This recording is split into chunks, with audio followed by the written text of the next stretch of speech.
동이고라는 제목으로 말씀을 한번 전할 텐데, 오늘은 앞부분을 여러분들에게 제가 몇 가지 퀴즈, 아재 개그 퀴즈를 한번 내보겠습니다. 너무 선문답 같고 조금 엉뚱하긴 하지만 제가 내볼 테니까 한번 맞춰보실래요, 희수씨? 자, 이거 내면서도 이거 너무 아재틱해가지고 너무 쑥스럽네. 자, 쉬운 문제부터 낼게요. 노루가 다니는 길을 뭐라고 할까요? 노르웨이. 이럴 수가. 노르웨이. 지리. 노르웨이. 자, 그러면 햄버거는 무슨 색인가요? 버건디? 버건디? 버건디. 아니, 어른들은 이거 이해가 되는데 뒤에 20, 30대들은 아재들처럼 왜 그래, 생경하다. 맞춰줘. 마지막이야, 마지막. 자, 이건 지선이가 맞춰줘. 자, 닭, 치킨, 닭이 꽉 끼는 옷을 입으면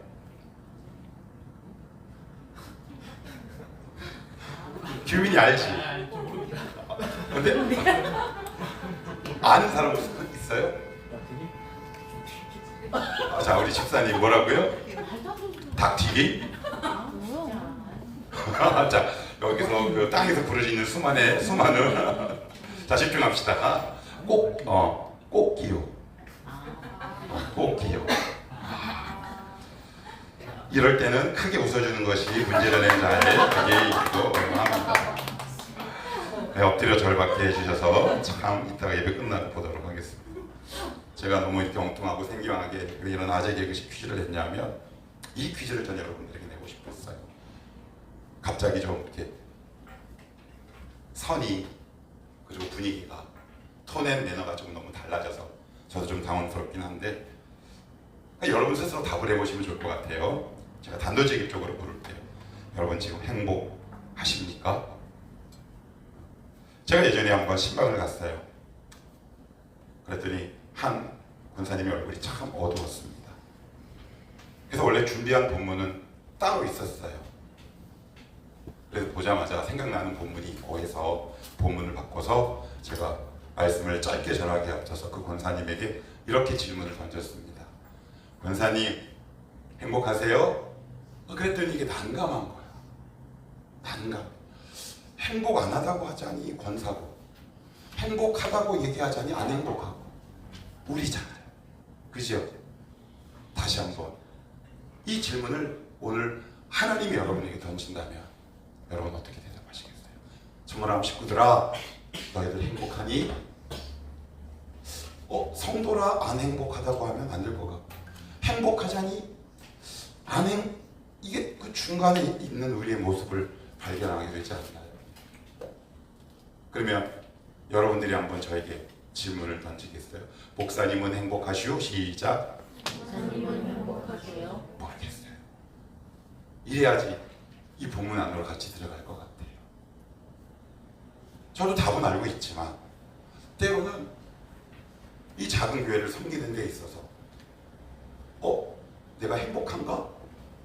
라는 질문을 불쑥 던질 때가 있습니다. 나는 왜 행복하지 않을까? 청년들이 늘 하는 질문이 있습니다. 목사님, 어떤 배우자랑 결혼하면 좋을까요? 라고 물어보면 한 친구에게 제가 예전에 이렇게 대답을 했어요. 아이 부끄러워. 여기서 나랑은 이 목사랑 다른 남자를 골라라. 그게 너무 아픈 이야기. 그 이야기는 즉슨 뭐냐면, 저는 이 감정이 이게 되게 커서 감정이 그 저점을 탁 찍었을 때 내가 통제할 수 없는 분노를 자주 표현해봤어요. 이런 사람을 만나지 마라. 이러고 얘기하면서 마음이 너무 쓰린 거야. 왜 솔직하게 이야기해요? 그러면 제가 나중에 꼭 이야기를 합니다. 내가 이 한 문장은 내가 너에게 권면해 줄 수 있다. 결혼은 반드시 거룩하기 위해서 해야 한다. 저 사람이 나를 행복하게 해줄 거라고 생각하고 결혼 생활을 꾸려나가면 반드시 불행해진다. 따라해 볼래? 결혼은 거룩하기 위해서 하는 것이다. 그러면 대부분의 청년은 이래요. 삐죽해요. 목사 앞이라 반대는 못하지만 이해를 하지 못하거나 아니면 이해가 돼도 동의하지 않는 경우가 굉장히 많아요. 그러면 거룩 되게 어렵잖아요. 전 이렇게 표현하고 싶어요. 한번 따라해 보시겠어요? 하나님이 마음에 드는 것. 하나님이 마음에 드는 것. 예, 하나님이 마음에 드는 것. 이게 무슨 얘기냐? 거룩은 되게 어렵게 생각하실 필요는 없고요. 하나님이 마음에 들면 첫째, 하나님이 하시는 행동이 마음에 듭니다. 하나님이 하시는 말씀이 마음에 들어요. 그리고 내 주변에 있는 사람이 마음에 듭니다. 왜 우리 인간관계 속에서 직장이든 그것이 가게든 우리의 가정이든 어떤 사람이 일단 마음에 안 들면 그 사람이 하는 모든 것이 다 꼴보기 싫습니다. 그런 경험들 아마 있을 겁니다. 저도 뭐 많지는 않지만 그런 경험이 있어요. 제가 밥을 먹어도 꼴보기 싫습니다. 왜요? 밥 먹는 장면이 꼴보기 싫은 거예요? 그 사람이 꼴보기 싫은 거예요? 무슨 말을 해도 신뢰하기가 어렵습니다. 이번 한 주는 저와 하나님과의 어떤 씨름하는 몇몇 지점들이 좀 있었어요. 그런데 제 안에 하나님에 대한 이미지와 잔상은 뭐였냐면 제가 말씀을 준비하다가 깜짝 놀랐는데 내가 하나님을 마음에 들어하지 않는다 였습니다. 그래서 하나님 앞에 이렇게 물었어요. 하나님, 저 정말 열심히 기도하는데요. 하나님, 그 믿음으로 살아보려고 참 노력도 해봤는데요. 그런데 누수현상처럼 왜 제 깊은 곳에서 스물스물 올라오는 하나님에 대한 섭섭함, 아픔은 이건 뭔가요? 이 나의 감정과 딱 부딪혔을 때 저는 되게 혼란스러웠어요. 이런 경험들 혹시 없으세요? 신앙을 가지면 그냥 고속도로를 쭉 타는 게 아닙니다. 가다가 오솔길도 만나고요. 때로는 빠지기도 하지요. 그리고 이 길로 가면 잘 되는 길 머리로는 알지만 왠지 돌아서 가고 싶기도 하고요. 그것이 우리의 일상이요, 우리의 현실력이에요. 그래도 목사라는 직분과 타이틀 때문에 성도와 다르게 이 대로로 쭉 가보려고 하지만 나는 분명히 큰 길이고 평평한 길인 줄 알고 갔는데 내 한쪽 다리가 쑥 하고 들어가요. 그러면 저 되게 당황스러워요. 이런 경험들이 혹시 있으신가요? 이 믿는 사람들에게 이런 일이 얼마든지 일어날 수 있어요. 그런데 그 마음 깊숙한 곳을 보다 보니까 내가 하나님을 마음에 들어하지 않는구나 라는 저 깊은 곳에 있는 또 다른 나의 모습과 맞닥뜨리게 된다 라는 것을 저는 부인하기가 어려워요. 여러분은 어떠세요? 하나님이 늘 좋으세요? 하나님이 늘 마음에 드세요? 예수 믿는다는 것은 이 두 문장이 함께 만나는 거예요. 첫째, 예수 믿는다라는 말은 하나님이 우리를 향해 이렇게 말씀하시는 거거든요. 나는 네가 참 마음에 든다. 그리고 우리 편에서는 저 하나님 참 마음에 들어요. 이겁니다.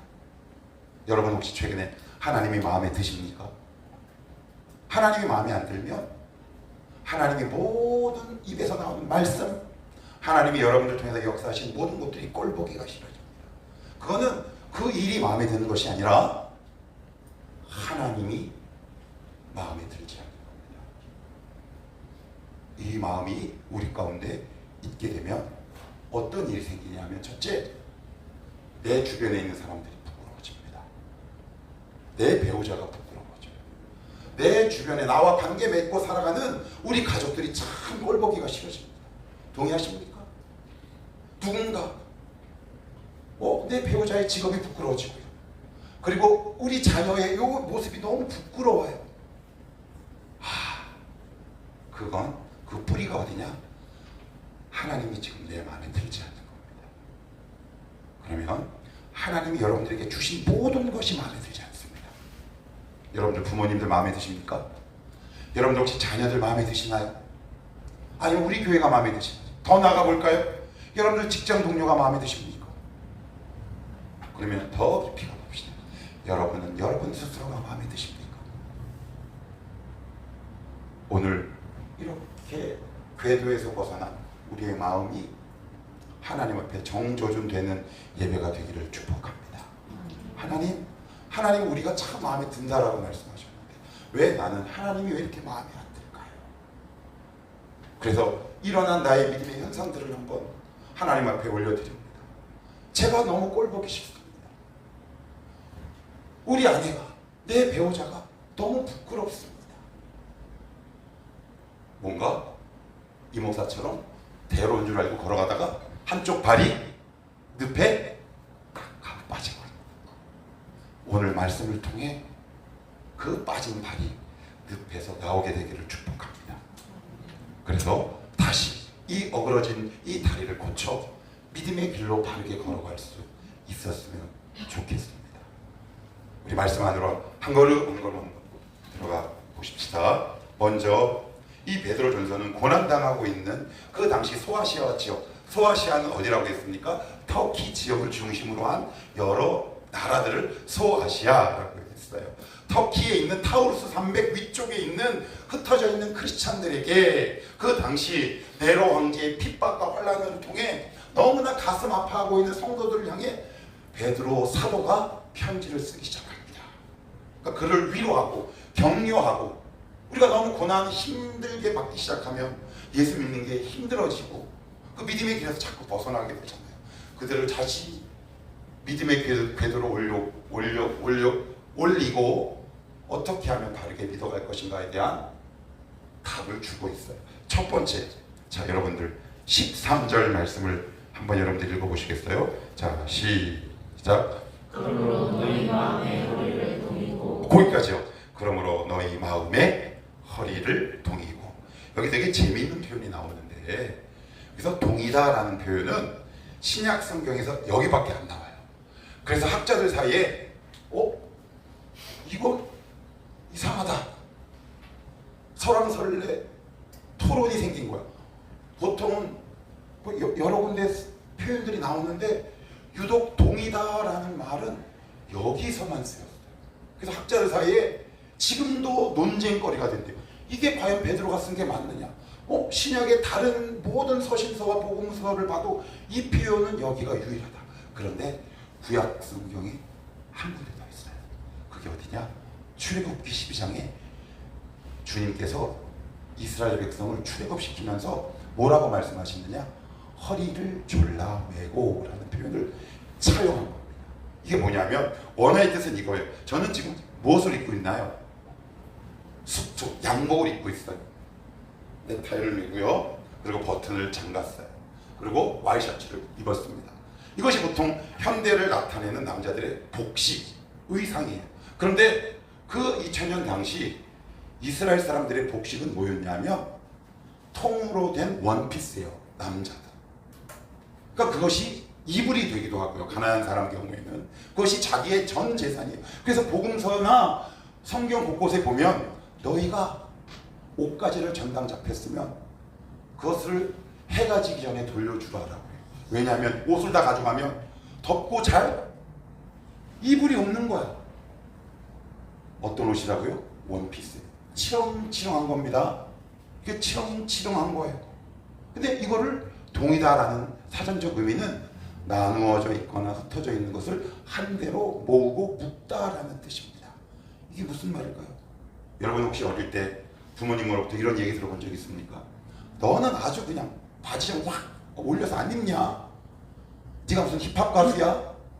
온 동네를 다 청소하고 다녀라는 말 혹시 들어본 적이 있거나 해본 적 있지요? 이게 무슨 얘기냐? 길게 늘어져 있는 옷을 딱 매는 겁니다. 왜요? 왜 맬까요? 이게 긴 상태로 빨리 뛰어다가 보면 옷에 걸려서 넘어집니다. 허리를 동이다 라는 얘기는 네 눈앞에 너를 넘어지게 할 죄의 목록들을 하나둘씩 제거해 가라라는 말입니다. 여러분 우리가 얼마나 모순적이냐면 하나님 복 주시옵소서 라고 얘기하지만 허리를 동이지 않습니다. 내가 발에 걸려 넘어질 것들을 여전히 우리는 눈앞에 두고 있어요. 그런데 하나님은 먼저 우리에게 어떻게 말씀하시냐면 허리를 동이다 이렇게 말씀하고 있어요. 이 말씀을 들을 때 혹시 생각나는 죄의 목록들이 있으십니까? 내가 이것을 왜 이렇게 꽉 매지 않았지? 여기 여자들 대부분 아마 치마 교복을 입었을 겁니다. 전 어렸을 때 뭘 많이 했냐면 말뚝박기를 참 많이 했는데, 근데 걔 중에 약간 터프한 아이들은 여자아이들도 말뚝박기를 합니다. 근데 말뚝박기는 되게 거칠고 터프해요. 그러니까 치마를 입으면 하기가 어렵습니다. 그러면 어떻게 하느냐? 제가 치마를 안 입어봐서 정확한 과정과 방법은 모르지만 이상하게 여자아이들 이렇게 말뚝박기 하는 것을 보면 치마를 희한하게 움직이지 않도록 어떤 다리 사이나 허리춤에 탁 끼더라고요. 그리고 나서는 달려옵니다. 그래서 우리는 전에 어릴 때 그렇게 보게, 야, 쟤 남자다. 그러고 나서는 그 같은 친구 등에 탁 하고 올라 뛰는 겁니다. 여러분, 하물며 우리 작년에 수련회 갔을 때도, 그리고 얼마 전에도 우리 제기차기 했었잖아요. 제기차기 할 때 가장 먼저 하는 게 뭡니까? 이 바지를 양말 속에다가 딱 넣는 겁니다. 그래야지 이 바지 춤에 제기가 안 걸리거든요. 뭐라고 오늘 베드로 사도가 얘기하냐면, 얘들아, 신앙생활 하는데 걸림돌이 되는 것들이 있을 것이다. 그것들을 먼저 제거해라. 그렇지 않고 너희가 어떻게 이 신앙의 길을 뛰어갈 수 있고 걸어갈 수 있겠느냐. 그래서요, 이게 참 아픈 게 뭐냐면, 어떤 사람은 그 지점에서 늘 넘어집니다. 근데 왜 그러냐면 허리를 동이지 않는 거예요. 묶어매지 않는 겁니다.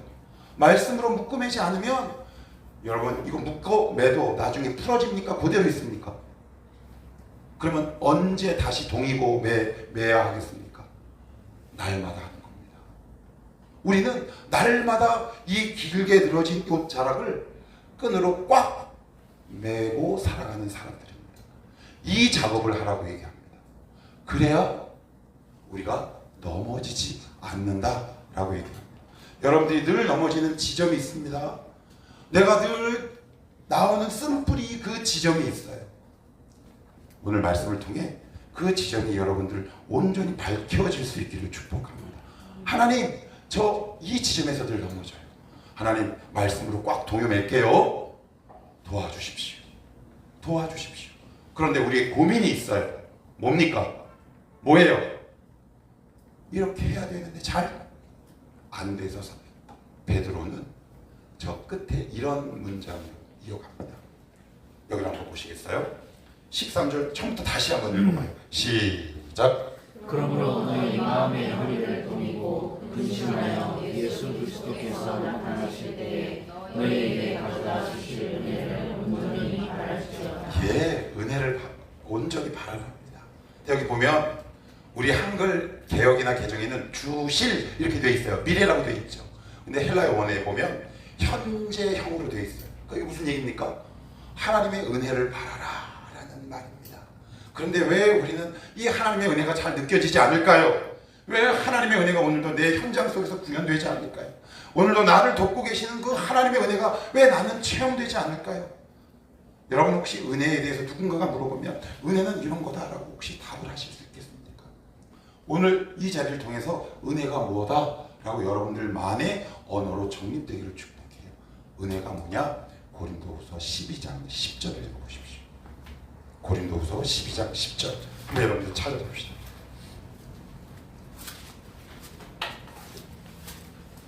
고린도후서 12장 10절입니다.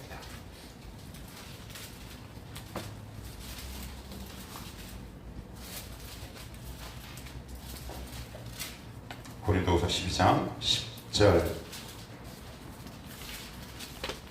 299페이지입니다.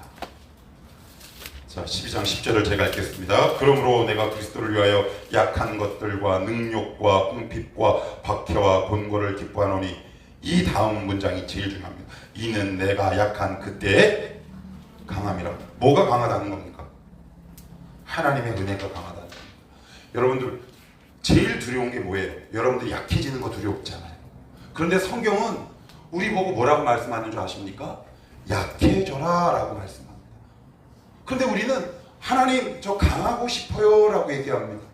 그런데 성경은 우리를 보고 너 약해져 하라고 얘기합니다. 그러면 하나님의 은혜를 가로막고 있는 게 누굽니까? 좀 더 쉬운 예를 한번 들어볼게요. 하나님이 우리를 연단하시고 훈련시킬 때는 우리를 이끄시고 그 가시는 그 지점이 있는데, 하나님의 은혜를 가장 가로막고 나의 약해지는 것을 방해하는 게 뭐라고 생각하십니까? 그것은 바로 자존심입니다.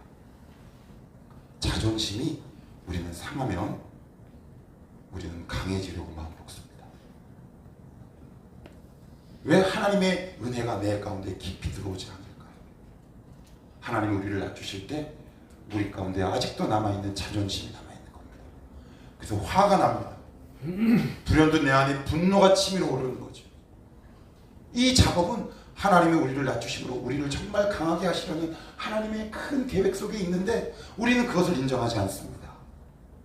그래서 내 자존심이 상할 때 우리는 하나님을 향해 강하게 변신하죠.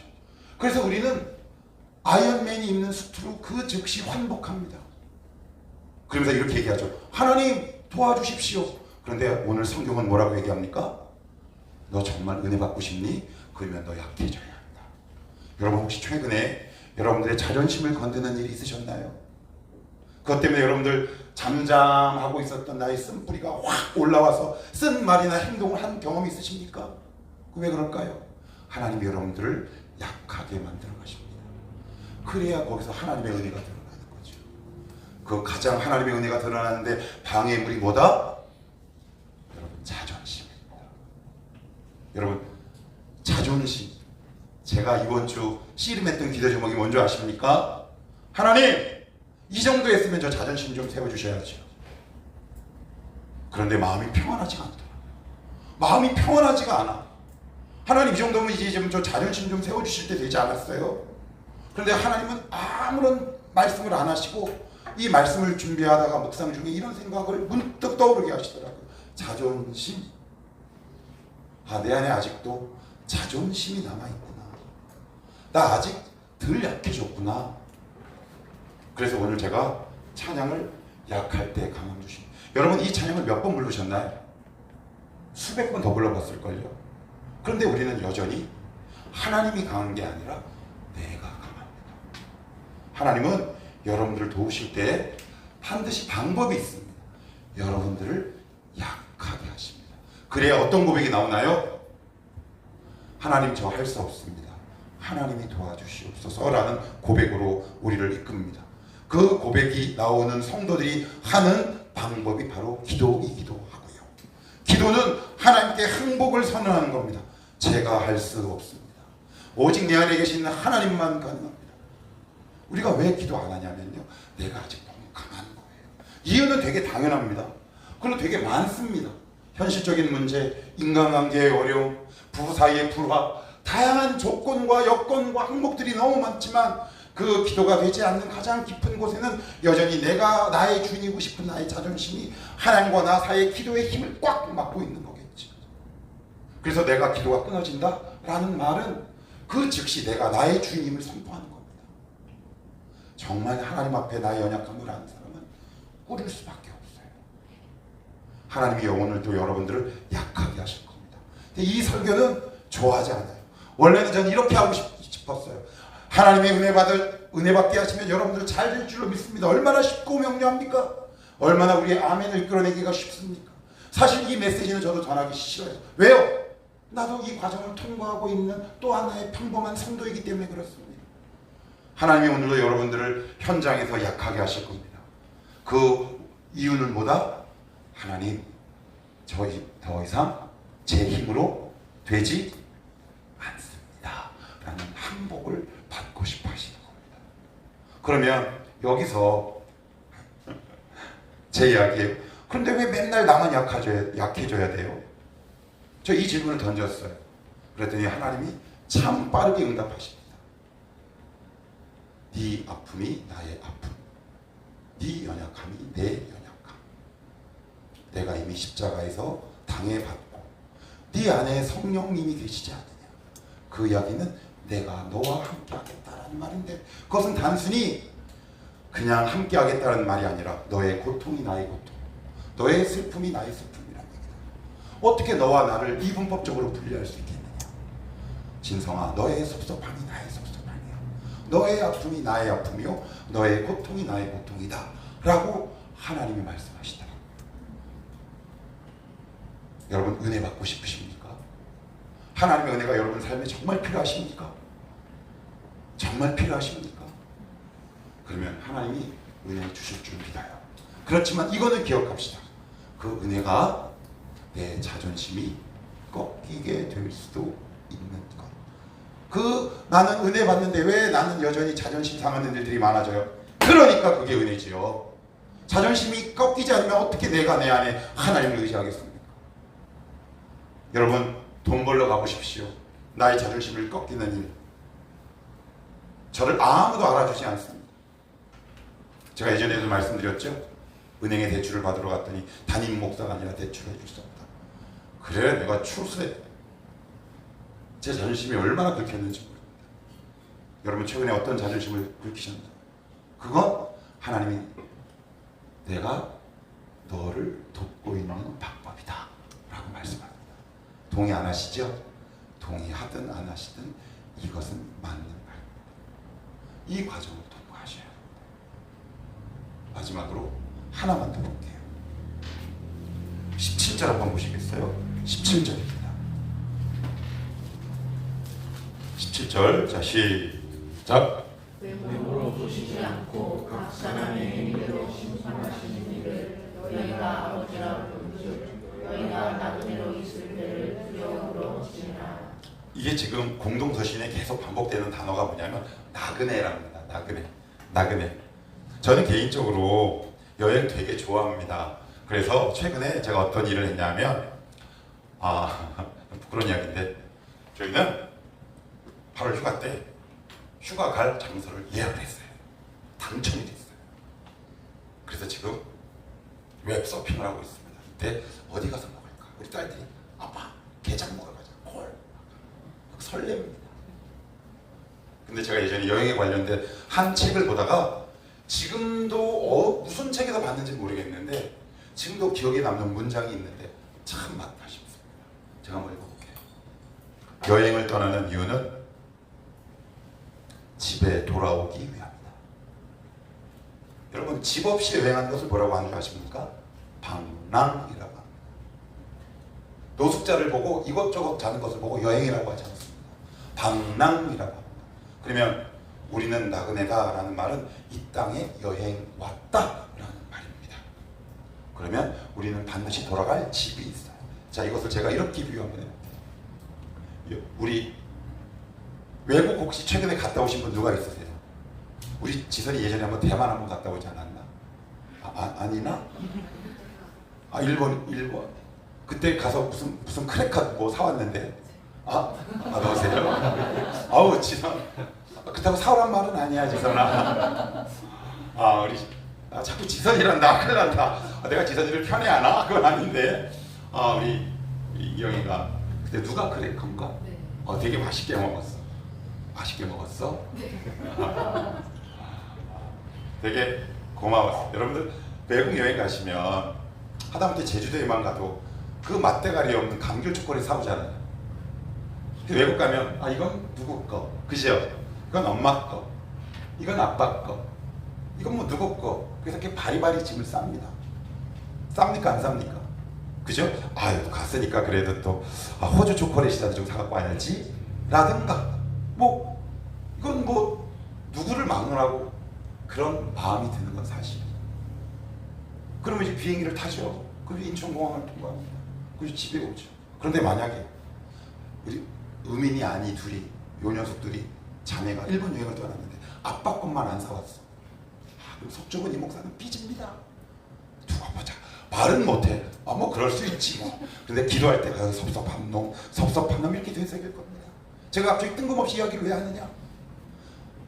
우리가 나그네라는 말은 여행객이라는 말이고 반드시 죽고 천국에 가서 하나님 아버지를 봐야 합니다. 그런데 내 양손에 든 선물이 없어요. 하나님께 드릴 선물이 없더라고요. 제가 오늘 원고를 탈고하다가 너무 가슴 아프게 보였냐면 제 만 55년의 삶을 돌아보니까 하나님께 드릴 선물이 없어요. 있어요. 불순종의 선물. 원망의 선물, 음란의 선물, 탐심의 선물은 너무 가득한데 하나님과 아름답게 관계 맺어 남긴 선물은 그닥 없더라고요. 여러분 혹시 여러분들이 반드시 죽고 하늘 날아갈 때 하나님 앞에 어떤 선물을 안고 가시겠습니까? 혹시 그 선물이 지금 있으십니까? 한번 선물 보자. 하나님 55년 살면서 저의 인생을 지금 이렇게 돌아보니 하나님을 아프게 했던 그 선물이라면 유일한 선물이었고요. 제 마음대로 방종하며 살았던 것이 선물이라면 유일한 선물이었습니다. 이제 남은 인생 길어야 20년, 25년인데 하나님 이제는 더 이상 제 양손에 거룩한 선물을 챙기며 살아가게 하옵소서. 이 고백이 오늘 오전에 생각이 문득 납니다. 저와 여러분은 여행객입니다. 이 땅에 영주권이 없어요. 여러분들 영주권이 없어요. 반드시 가야 합니다. 어떤 선물을 들고 가시겠습니까? 근데 여러분들이 지금 들고 있는 선물은 하나님이 원하시는 선물입니까? 아니면 내가 좋아하는 선물입니까? 이 말씀을 하고 말씀을 정리하겠습니다.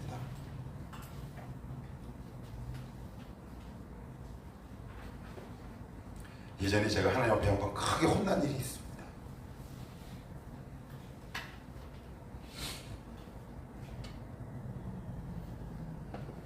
명절이었는데 어느 교우가 목사님 하고 이렇게 드세요 라고 해서 이렇게 선물을 갖고 왔어요. 근데 제가 저희 아내도 아마 기억이 날 텐데 제가 이 말을 내뱉지 않았어야 되는데 이건 나에게 뭐 쓸모없는 걸 왜 줬어? 주지나 말지. 근데 그러고 나서 아침에 그 다음날 아침 기도를 하는데 지금도 기억이 나요. 요 문장. 그러는 너는 이런 거라도 줘봤니? 너무 찔려. 하나님은 우리처럼 화려한 것을 바라는 게 아니에요. 하나님이 원하시는 선물은 주님을 여러분들이 마음에 들어하는 삶입니다. 하나님을 마음에 들어하는 삶을 하나님은 최고로 좋은 선물로 여기십니다. 우리 남은 인생 하나님을 마음에 들어하며 살아갑시다. 하나님, 저 이 선물 갖고 천국 가겠습니다.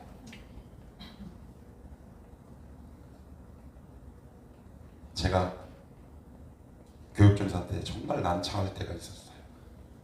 성경학교가 끝났습니다. 그랬더니 한 장로님이 전도사님 수고하셨어요. 자, 우리 개고기나 먹으러 갑시다. 네. 저 못 먹어요. 먹게 생겼죠? 잘 못 먹어요. 아니, 못 먹어요. 무서워서 못 먹는다. 입 확 벌린 그 개 죽은 사체를 예전에 본 적이 있어요. 못 먹어요. 아우, 좋아하실 것 같아. 제가 좀 노안이잖아요. 잘 먹게 생겼나 봐요. 그래서 어떻게 해요? 구리시의 유명한 개고기집을 갔다요. 먹었어요. 어떻게 먹었나요? 슬프게 먹었을까요? 힘들게 먹었어요. 그런데 그 보신탕은 누가 좋아하는 겁니까? 내가 좋아하는 건가요? 그 장로님이 좋아하는 건가요? 장로님이. 하나님이 좋아하시는 걸 드리며 삽시다. 그게 선물이에요. 여러분의 남은 인생 하나님 그분 자신을 닮고 그분 자체를 마음에 들어하며 살아 천국 올라갔을 때도 하나님 앞에 부끄러움 없는 삶이 되시기를 주님의